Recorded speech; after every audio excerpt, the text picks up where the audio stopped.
Madame, mademoiselle, monsieur, bonjour et bienvenue dans notre magazine Il était une fois. Merci d'être avec nous. Aujourd'hui, il était une fois Monseigneur Joseph de Kessel, archevêque de Malines-Bruxelles.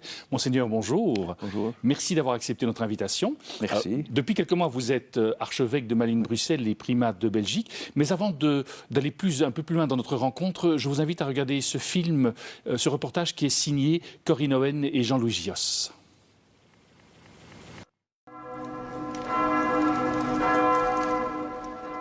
Le 12 décembre 2015, dans la cathédrale Saint-Rombaud de Malines, l'Église de Belgique accueille son nouvel archevêque, Monseigneur de Kessel. Une nomination qui semble faire l'unanimité. Personnalité discrète, Monseigneur de Kessel est connu pour être un homme d'écoute et de dialogue. Des qualités qui lui ont déjà bien servi. Évêque auxiliaire du cardinal Daneels pour le vicariat de Bruxelles, puis pour le Brabant flamand, il est nommé évêque de Bruges en 2010. Rappelez-vous, à l'époque, un scandale d'abus sexuels sur mineurs faisait trembler l'évêché. Il faudra la diplomatie de son nouvel évêque pour apaiser les tensions. Mais ce Gantois d'origine est aussi un homme d'ouverture qui n'hésite pas à s'engager pour des combats de solidarité. En ce début du mois d'avril, aux côtés de Caritas International, il lance par exemple un appel aux propriétaires qui accepteraient de louer à des personnes réfugiées en Belgique. Pour lui, une église ouverte au monde est aussi un monde ouvert à tous. Monseigneur, comment avez-vous vécu l'annonce de votre nomination? Je dois dire honnêtement que j'étais un peu surpris. Parce que j'ai été pendant 5 ans à Bruges, dans des circonstances pas faciles, plutôt difficiles. Et je me suis dit, parce que j'entendais bien qu'on parlait des successeurs ici pour Malines-Bruxelles.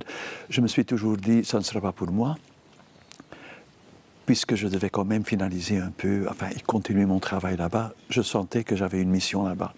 Et je savais bien qu'il y avait d'autres candidats, donc je me suis dit, j'étais un peu à l'aise, parce qu'il y avait beaucoup qui me disaient, ça sera la fin ici. Moi, j'étais toujours à l'aise. Je me suis dit, non, ça ne sera pas pour moi. Donc, j'étais un peu surpris quand même. Et comment vous l'avez accueilli alors, au-delà de la surprise? Heureux quand même, le retour à Bruxelles? Moi, je ne vis pas dans l'euphorie. C'est quand même une grande responsabilité. On sent bien. Et mon âge aussi, je ne suis plus tout jeune. Mais bon, je me sens bien soutenu, bien entouré. J'avais quand même l'impression que beaucoup étaient contents de cette nomination. Et ça aide beaucoup de savoir qu'on n'est pas seul. Et donc, oui, je suis heureux, oui, mais pas uniquement à cause de cette nomination. J'essaie quand même d'être un homme content et heureux. Oui. Comme archevêque, quel est votre travail exactement en tant qu'archevêque et en tant que primat de Belgique, président de la conférence épiscopale? Oui. Ça fait quand même plusieurs casquettes différentes. Oui, c'est ça. C'est surtout les deux. Archevêque d'un grand diocèse. Il y a quand même, je suis aidé par 3 évêques auxiliaires pour des territoires, pour le Brabant flamand, Brabant wallon et la ville de Bruxelles. Donc ça c'est quand même un atout, de ne pas être tout seul. Nous sommes 4. Et je considère ça comme très important. Le pape François aussi insiste beaucoup sur la synodalité dans l'Église. J'essaie de le vivre quand même. Donc ça c'est pour l'archidiocèse, qui est quand même très très vaste, très étendu. C'est un grand diocèse. Mais à côté de ça, il y a la conférence épiscopale. Et là, je suis élu président. Ça c'est pas simplement une autre casquette, mais c'est une autre mission. Mais je pense que c'est important aussi de créer une unanimité entre les évêques et d'avoir un certain visage de l'Église ici dans notre pays. Des deux côtés, j'estime ça pour moi c'est très important qu'on ait encore une conférence épiscopale. Il y a parfois des réunions régionales, mais chaque mois nous nous réunissons, les francophones et les néerlandophones, et je crois qu'il y a une très bonne ambiance entre nous. Et j'espère que je pouvais continuer dans ce sens-là, oui. Vous aviez été évêque auxiliaire aussi de Bruxelles pendant de très nombreuses années. Oui. Vous retrouvez Bruxelles après cet intermède de 5 ans à Bruges. Oui. Comment est-ce que vous avez retrouvé la ville dans laquelle vous avez été évêque auxiliaire? Je dois dire, j'étais quand même content aussi. Je n'étais pas content de devoir quitter Bruges, mais j'étais quand même très heureux de pouvoir rejoindre Bruxelles, parce que je ne sais pas pourquoi, je ne le sais pas encore toujours, mais je venais de la Flandre, de Gand. J'ai travaillé fin 2 ans à Gand, au centre de Gand, une belle ville aussi, hein. Et puis tout d'un coup, en 2002, j'ai été nommé à Bruxelles comme évêque auxiliaire, un milieu qui n'était pas... Je me sentais à ce moment-là comme un étranger un peu à Bruxelles, mais ça allait très très vite et je me suis senti absolument chez moi là-bas. J'ai été très heureux. Ce sont des années, quand je les vois maintenant, je regarde un peu en arrière, où j'étais très heureux, hein, de trouver là une église, bon, je dirais oui, enfin, à mon avis une église à taille humaine aussi, très proches les uns des autres. J'ai été très heureux là-bas, oui, oui. Maintenant que votre diocèse comporte également le Brabant flamand et le Brabant wallon, vous voyez des différences entre les différentes communautés, ou bien vous sentez quand même qu'il y a de la belgitude dans l'ensemble de votre diocèse? Il y a certainement de la belgitude dans l'ensemble, hein.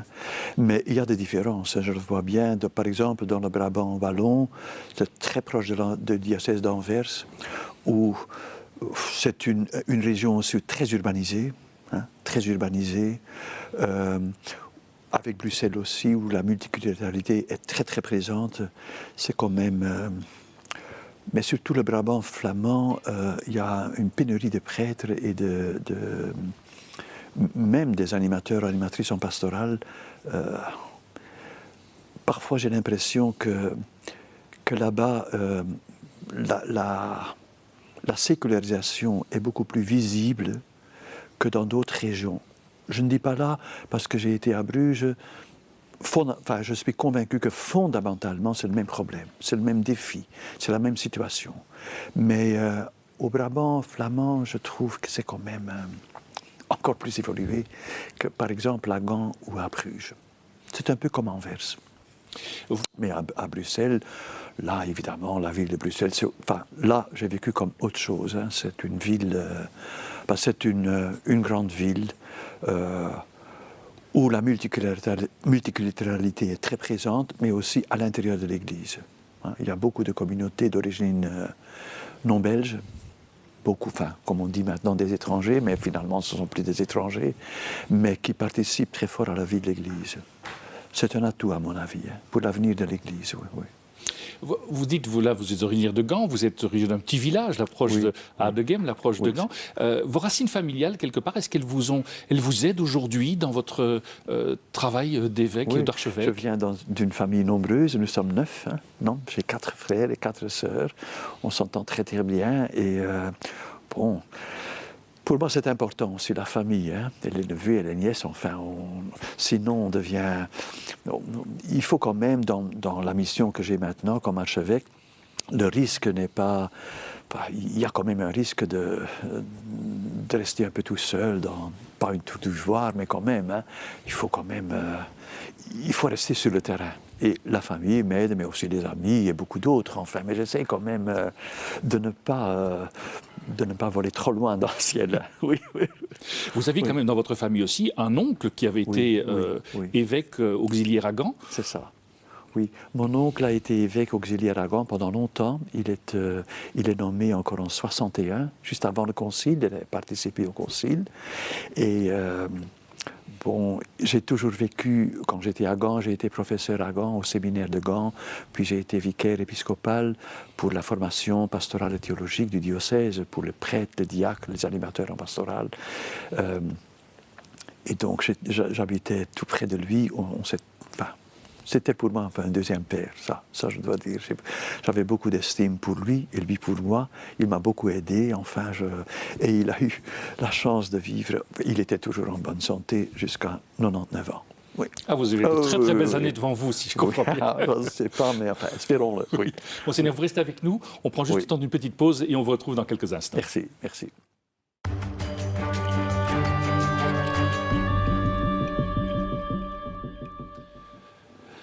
Monseigneur de Kessel, en tant que président de la conférence épiscopale, en tant qu'archevêque de Malines-Bruxelles, quels sont pour vous les grands enjeux de l'Église? À mon avis, le plus grand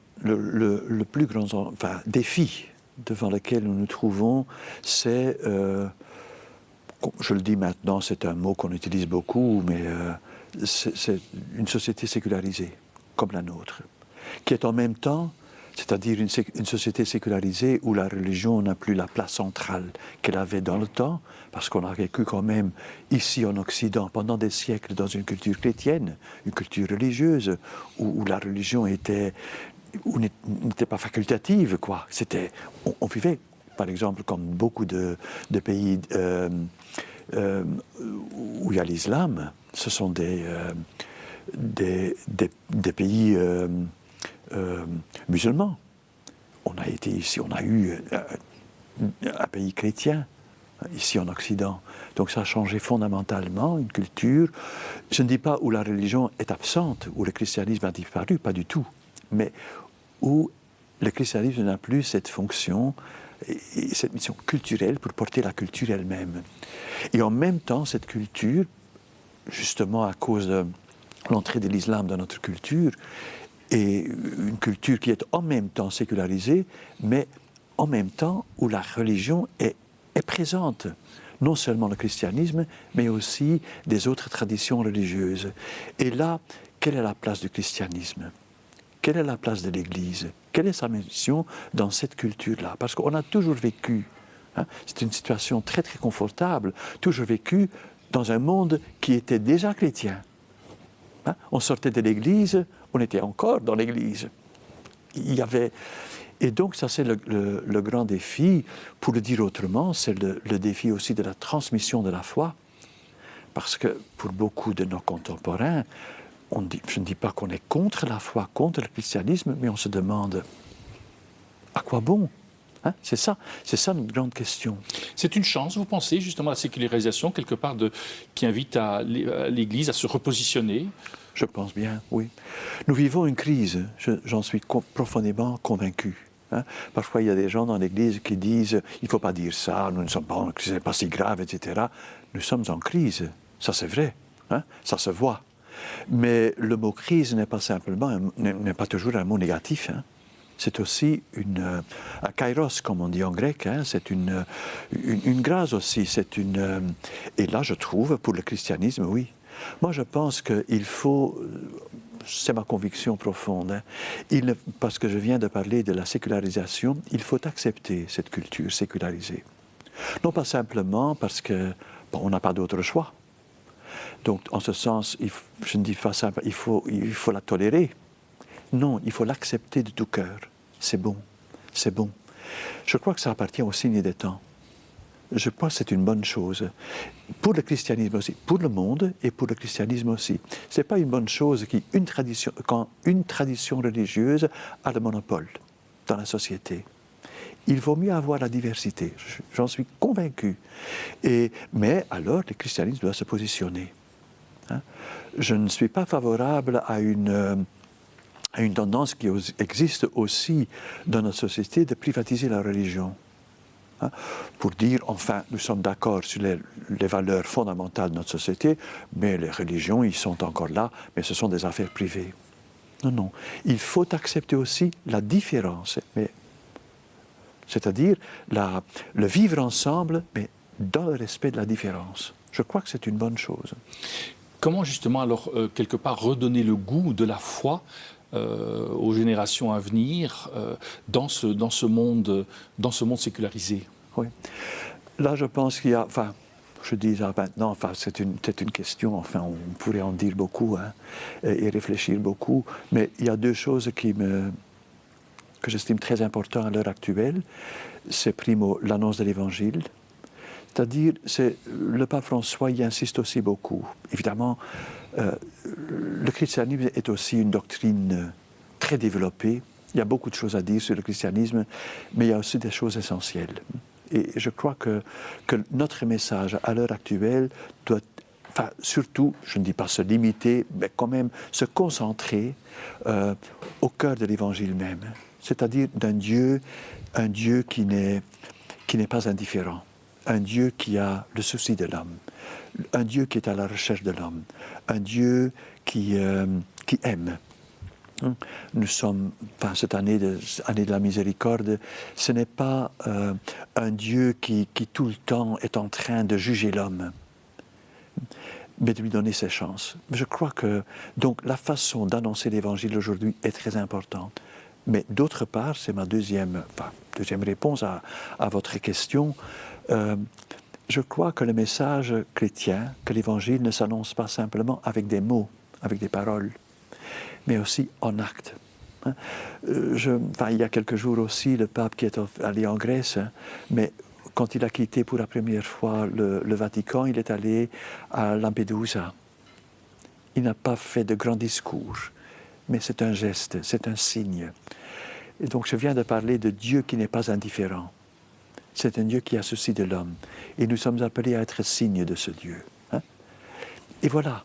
Et donc, je crois que c'est important aujourd'hui aussi, si les mots nous manquent, parfois les mots nous manquent, on ne va pas convaincre les gens simplement avec des belles paroles.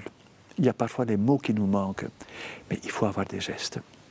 Il y a un engagement aussi de la part de l'Église. C'est pourquoi j'insiste beaucoup, je tiens beaucoup à la théologie. Je tiens beaucoup à la liturgie. Je tiens beaucoup à l'importance de la catéchèse. Mais l'Église n'est pas simplement une Église catéchétique et liturgique. Elle doit être aussi une Église qui s'engage dans le monde. C'est quand même aussi, ça a été le grand message du Concile Vatican II, l'ouverture au monde. Et pas simplement pour s'adapter au monde. Je disais une espèce de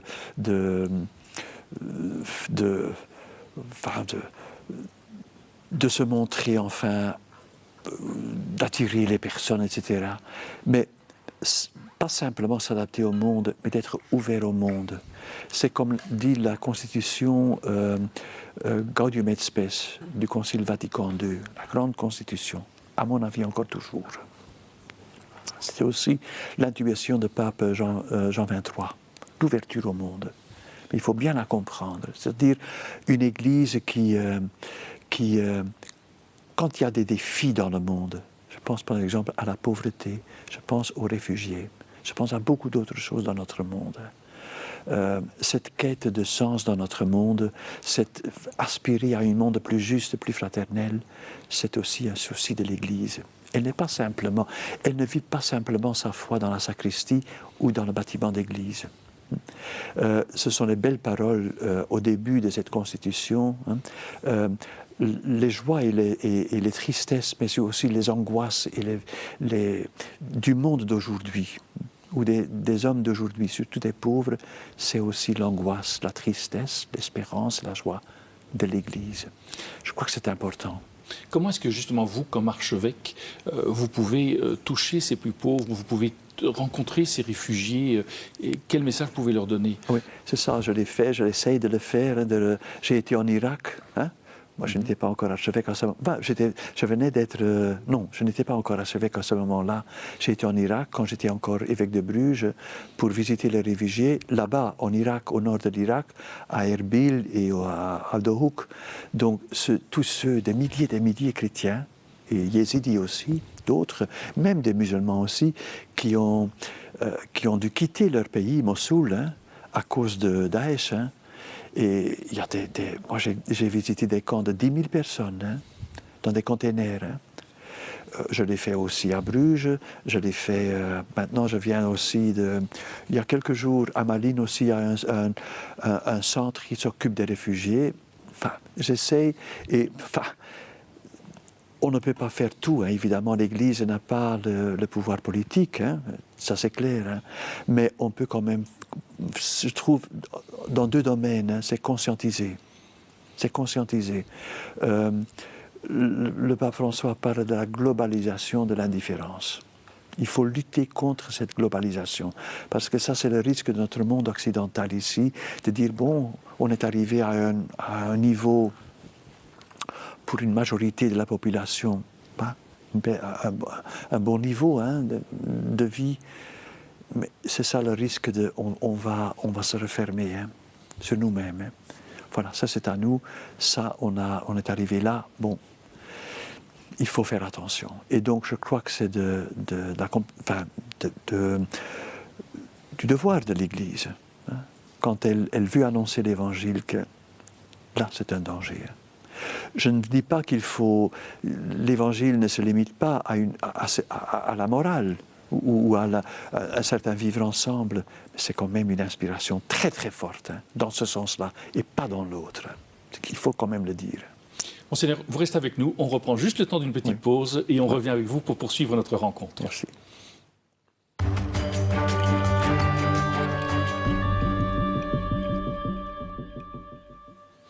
Monseigneur de Kessel, dans le cadre de votre archidiocèse, quelles vont être vos priorités pastorales pour les années à venir? Bon, je ne sais pas si c'est déjà le moment de dire, enfin je vais faire ça, je vais faire ça. Je ne suis pas arrivé avec un plan. Ce que je fais pour le moment, aussi bien dans le diocèse que dans la conférence épiscopale, de faire le poids où on en est pour le moment et de voir un peu quelles sont les grandes questions qui sont devant nous. Mais je ne vous cache pas que la question il y a deux questions. La question de l'annonce de l'Évangile, de l'évangélisation, c'est une question primordiale pour moi. Donc, à cause du grand défi de la sécularisation. Je viens de le dire, je tiens beaucoup à la catéchèse. Mais je sais bien que, pour le moment, ce n'est pas une chose évidente, hein, pour l'homme d'aujourd'hui. Mais bon, ça c'est une priorité, je crois. Je tiens, et ça c'est aussi pour moi, quelque chose qui me tient beaucoup à cœur. Je ne dis pas que je vais en faire maintenant directement une priorité, parce qu'il faut quand même faire attention quand on devient évêque, quand on devient archevêque. Ce qui me paraît personnellement très important, ce qui est un peu, parfois on dit de moi, c'est un peu son dada. Bon, il faut quand même faire attention, il faut voir un peu si c'est aussi le dada de tous les autres. Mais pour moi, personnellement, je tiens beaucoup à la liturgie.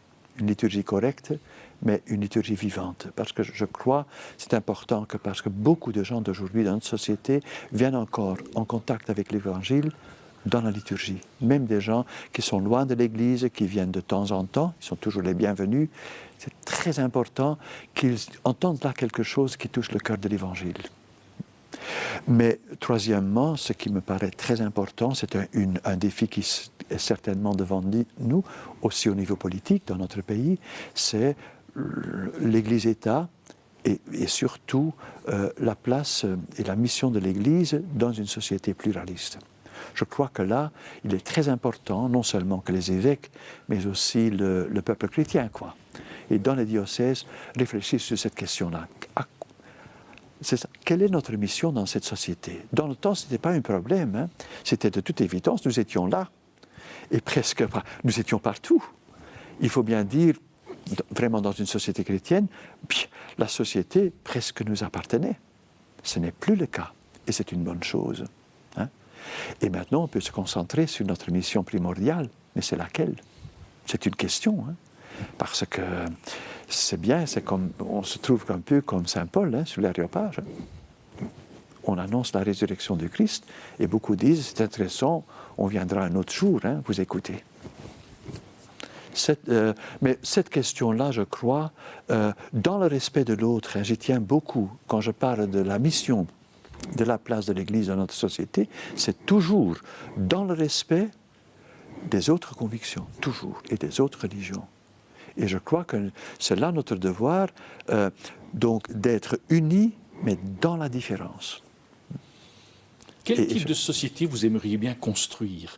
La société rêvée, vous dites, voilà, dans laquelle on pourrait vivre. Oui, ouais, je dirais une société où vraiment il y a vraiment le respect de l'autre, parce que c'est facile à dire, hein, mais c'est difficile à vivre. Même... parce qu'il y a tendance, il y a toujours... Parce que l'autre, précisément parce qu'il est autre, me met toujours en question. Et je comprends, il y a des gens, par exemple, si je parle, c'est un petit exemple sur, je l'ai déjà dit en public aussi, sur le foulard, hein, ou le voile, hein, ou même la kippa pour les Juifs.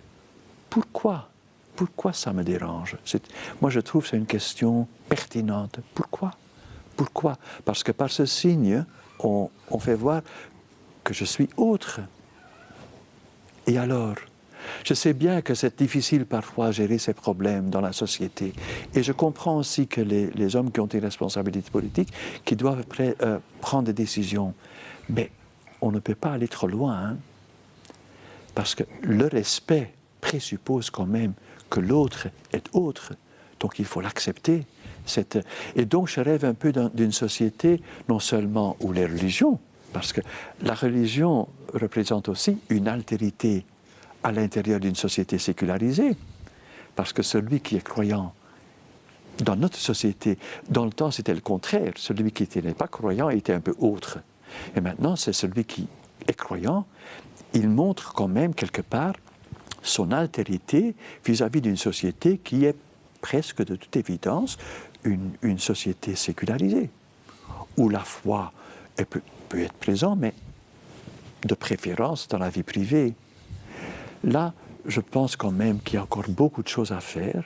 Mais évidemment, l'altérité se joue aussi dans la pauvreté, parce que le pauvre, c'est aussi l'autre. Il n'est pas comme moi, il n'entre pas dans ma vie. Comment? Vous voyez ce que je veux dire? Je rêve d'une société où il y a vraiment le respect de l'autre, où on accepte l'altérité dans toutes ses dimensions, non seulement religieuses, mais aussi sociétales.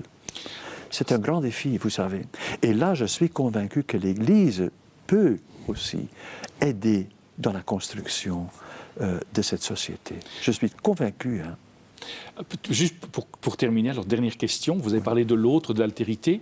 Pour vous, qui est le tout autre? Oui, c'est ça. Que l'on nomme Dieu. Oui, c'est ça. Pour moi, Dieu, oui. Dieu est le tout autre. C'est ça. Parfois, quand on parle de la foi, aussi dans les médias, hein, ou dans des discussions avec des gens qui sont en recherche ou qui ne sont pas croyants, moi, je suis toujours un peu étonné parce que c'est comme s'ils savent tout de Dieu. Hein. Ils savent bien ce qu'il est. Hein. Et là, il faut dire Dieu est Dieu. Hein. Il est le tout autre. Je ne le connais pas. Hein. Il habite la lumière inaccessible. C'est dans l'évangile de Jean, hein, et dans sa première lettre aussi. Personne n'a jamais vu Dieu. Il est... et voilà, c'est pour ça qu'il est aussi... Le mystère de Dieu, c'est précisément son altérité. Et quand je dis pour moi, quand on me demande Dieu, parfois on dit Dieu c'est une force anonyme. Pour moi c'est quelqu'un. Qui a une parole. C'est un Dieu qui parle, qui cherche, qui me cherche, qui nous cherche, qui veut être en relation avec sa création, avec nous. Et donc, c'est un Dieu que j'écoute. C'est un Dieu qui parle. Pour moi, c'est le cœur de la prière. Ce n'est pas simplement lui dire quelque chose, ça aussi. Mais notre parole est toujours réponse à ce qu'il dit. Et là, pour moi, le message biblique est au centre de ma foi. Non pas simplement parce que je suis fixé sur des textes ou des textes sacrés, mais parce que ce texte peut devenir pour moi une parole vivante, quelqu'un qui me parle. Monseigneur de Kessel, merci d'avoir pris le temps de nous partager vos convictions de vie et de foi. Nous arrivons déjà au terme de notre magazine. Merci d'être resté avec nous. Si vous souhaitez revoir cette émission, il vous est possible de le faire en allant sur notre site catobel.be. Au nom de toute l'équipe qui a préparé ce magazine, il ne me reste qu'à vous souhaiter une excellente journée et je vous dis à très bientôt.